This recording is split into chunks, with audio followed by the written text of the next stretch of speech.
Hello again, everyone. This is Randy, your sewing machine man. And what are we looking at today? You guessed it. It's a Kenmore. It's the 158.19411. A very famous little machine, very much sought after for a lot of good reasons. The customer wanted one of these specifically, and he looked and looked and looked, and lo and behold, he found one. And oh my gosh, they wanted $50 for it. Well, that's a pretty good deal. So he jumped in his auto and drove a little ways and picked it up and brought it to me. And it's going to be a real happy ending. A genius find for $50. Man, if you got these for $50, please meet me somewhere and I'll bring a flatbed truck. We'll load them up all day for $50. You got to be kidding me. This one had some issues. I mean, you know, it took a long time getting them all straightened out because it had been sitting forever. And you're going to get that. You're going to get these things where people have just parked them and say, you know, you don't want that little thing, because they don't know that it has steel gears and it has a double pulley system and a machine steel bobbin winder and a one pull clutch and a patch and darner and a drop feed. Everything you want on a machine, this little guy has it, and it does it well. A real tension assembly that sticks out the front so you can get your tension right. Nice little machine. For $50, yeah, please tell me where you have 100 of them. I'll bring you cash. Excellent little machines. And so it's like a house fire, and it's very, very precise. Of course, it's made in Japan. You get one that says made in Japan, you've really got something. Now, over the air conditioner that's going, maybe you can hear how sweet this thing sounds. Listen to that. Good grief. And that's on the 3-stretch cycle stretch stitch. That's going through its extreme on the, always do that to make sure it does that. If it does that, it's going to do everything else. We'll put it on straight stitch. Now this is cool because your orange stitches are your straightforward stitches. Orange. You flip it over to here, it'll do the stretch 3-cycle stitch. So my customers call and go, it's making some clickety clack and the fabric's going forward and back. That's because it's over here. Put it back over there and you'll get a straightforward stitch. And of course, this is the stitch you're going to pick here. Say, I want to do the straight stitch. Look, orange, orange. Stitch length, stitch width is the outside knob. Of course, orange will be no width, straight stitch. So a straight stitch, straight stitch. Put this on about 10 stitches per inch. The numbers are up here. And you'll get a straight stitch with reverse. Listen to that. Oh my gosh. It's got the big motor with the replaceable motor brushes. I pulled the motor brushes and they look like they just came out of the box. They're like brand new. Some machines had a little use, but it has been used enough that somebody, you know, has had some stuff that needs to be cleaned out. I showed all that to the customer, so we'll get it all cleaned out, scraped it out real good. Of course, that stuff been sitting on it for 30 years, wherever it was stored, and now it cleaned out real nice. Just, you know, we did a lot of 4-aught steel wool on a lot of stuff to get some of the oxidation off. But it turned out just like new. 15 class, front load, 158 series Kenmore. In my book, as good as it gets, unless you got a Slant-O-Matic Singer with steel gears. You know, it's just, that's the raising controversy back and forth. For my money, I'll take this guy right here because there's not many little quirks on it that can't be overcome. When you have one with a good bobbin winder like this one, this has machine steel bobbin winder up in there. It's not going to break. I put a new bobbin winder ring on it because the other one kind of crumbled. Been sitting for a while. And set this, set that, adjusted this, adjusted that. And it's going to make this gentleman a really nice machine. He was trying to decide whether to get this or a Juki 555 Industrial. But the only thing you gain with the Juki 555 Industrial is speed. When you have a Juki 555 or any of those derivatives of it, the newer ones have a lot of plastic on the outside, you know, things like this. Needle guards plastic, a lot of things, reverse levers plastic. The older ones are actually going for more money than the new ones because the new ones have the plastic, the old ones have steel, metal, and the older 555s are the gold standard for the high-speed self-oilers for either the garment or the drapery or any type of setup like that.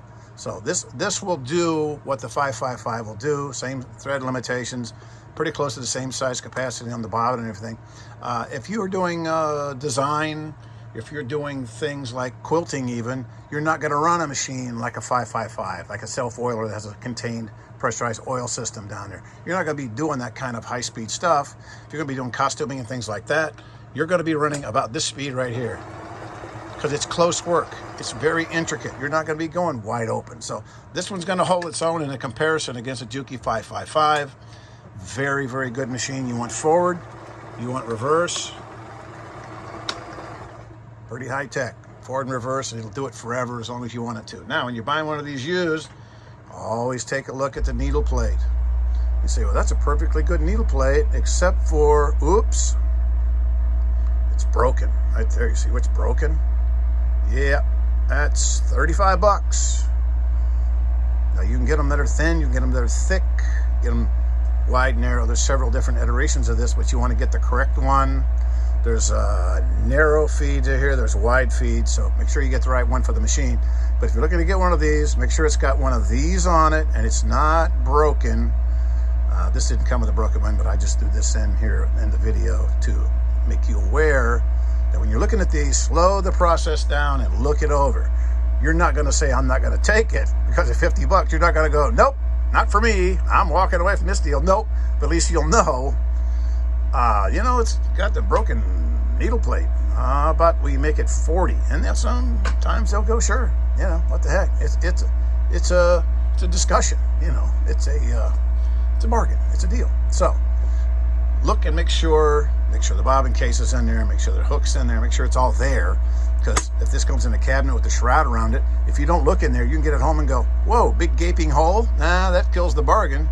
So make sure it's got the needle plate, make sure it's got the hook assembly and everything, and great little machine. Now, while I got you here, another subscriber, she said, how do you get this bottom off this particular machine right here? Because it's troublesome to get the bottom off. It is kind of a puzzle, and I'll show you. There's a couple people online that show you how to do it, but let me show you the real way to do it. They'll say, well, you just take these screws off and you take this little notch here, you slide it outside. But they forget to tell you, you have to take this side cover off. There's one little bolt that's hiding up there behind that little screw, little machine screw is hiding right there. See that little guy right there? He's hiding. He's going to make your job easy if you take him out. You leave him in there, you'll have a heck of a time getting this thing off. So if you see somebody and they go, well, all you do is this and all you do is that, make sure they tell you, take that screw off. I'm going to take it out of there. It's going to take a couple seconds to get that screw off, and I'll show you. It holds that thing off to the right, holds it in place, and keeps it from being real easy, because it's not real easy even when you get this thing off to get it to slide, because you have to hold your mouth just right and be very patient so you don't break that dadgum tab right here. This tab will snap right off. Now I get these quite often and the tab is snapped off, and it's no big deal, but I don't like breaking tabs off. I'd rather not. So the little tab is on there, and to get the bottom off, of course, you take off the bolts. 1, 2, 3, 4, 5. 1, 2, 3, 4, 5. The real long one goes over here. Real long one. Short. This is what the real long one looks like. It's over here. Then the other ones, the shorties, they go in the other holes. Bing, bang, bang, bang. So, long one, short one, short one, short one, short one. 1, 2, 3, 4, 5. And when you go to take it off, this little guy over here is what will hang you up. This guy here, you pull this down, and you have to clear this little rubber thing on the side. You pull it down, you clear that. All right, unplug it. Rookie, first day. Unplug that. You pull this down, and then you pull it to the left. We'll bring it up here and see if I can make it a little bit. I'm gonna break that tab off. Let's bring this down, because I'll show you how it works when you're being very careful with it. This tab you don't want to break. I showed you how to lift on the right-hand side, pull it towards you, and clear that little rubber thing. And then you move it to the left ever so slightly. You see that little gap opening up there? Bring it to the left as you're pulling on the right hand, pulling it towards you, and you wiggle it a little bit, and it will pop out of there ever so slightly like that, and not break. Isn't that cool? See, that tab is still on there. Now when you go to put it back, you have to put the right hand hole over here, right there. You got to put that back in there.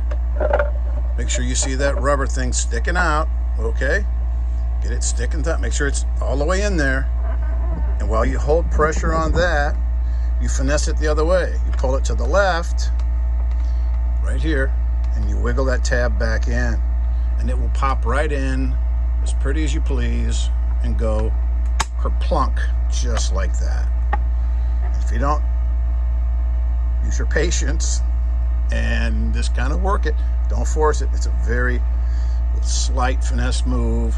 And then you put this little guy back on the end over here, put the screw back in, and you close it up, and it's all back. Put all your screws in, 1, 2, 3, 4, 5. Long one goes there, remember that. And you're back in business. I hope that helps the lady who was wanting to know how to get that on and off without it being an act of Congress. That's the way you do it. But like a lot of times, you have to be very, very patient.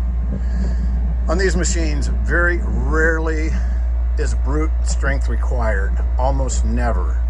I would probably be safe to say never. I mean, just every now and then when you have to break a bolt loose or something like that, you just got to be real careful and break anything. But this is a good little machine for 50 bucks. This guy's a genius. He was patient. He found it. He went and bought it. He brought it to me. And now it is absolutely sewing just like a brand new one. And it will last him for years and give him awesome service. I'm going to plug it back in so we can sign off with this thing sounding